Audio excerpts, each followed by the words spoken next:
நம்ம நிறைய விஷயங்க தயங்கி கூச்சப்பட்டு நிற்கிறதுனாலயோ என்னவோ நமக்கு பிடிச்ச விஷயங்களெல்லாம் நம்மளே ஃபுல் ஸ்டாப் போட்டு நிறுத்தி வச்சிடுறோம். அப்படி இல்லாமல் வெற்றியோ தோல்வியோ ஒரு கை பார்த்துடலாம் அப்படின்னு முயற்சியாவது பண்ணி பார்க்கணும்.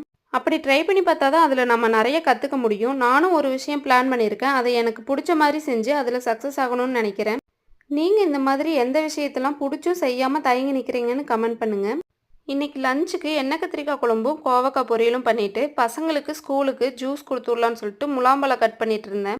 எப்போவுமே முதல்ல பிறக்கிற குழந்தைங்களாம் ரொம்ப பாவம். இந்த ரெண்டாவது வருதுங்க பாருங்க, சரியான வாண்டுங்களா இருக்குதுங்க. எதுவுமே அந்த பசங்களுக்கு கொடுக்கறதே இல்லை. எங்கள் குட்டி பையனும் அதே மாதிரி தான் பண்ணுறான். அவங்க அண்ணனுக்கு எதுவுமே கொஞ்சம் அதிகமாக இருக்கக்கூடாது, ரெண்டு பேருக்கு ஈக்குவலாக தான் எதாக இருந்தாலும் கொடுக்கணும்னு சொல்லிட்டு சண்டை போட்டுட்ருக்கு. ஒரு வழியாக அறக்க பறக்க கிளம்பி ஸ்கூலில் கொண்டு போய் விட்டுட்டு வந்துட்டு நைட்டே ப்ளவுசஸ் எல்லாம் கொஞ்சம் எடுத்துகிட்டு வந்தார். அதெல்லாம் ஊக்கு கட்டி கொடுத்துட்டு இருந்தேன். இதே மாதிரி நிறைய வீடியோஸ் பார்க்கணுன்னா நம்ம சேனல் மறக்காமல் சப்ஸ்கிரைப் பண்ணிக்கோங்க. இதே மாதிரி வேற ஒரு வீடியோவில் பார்க்கலாம். பாய்.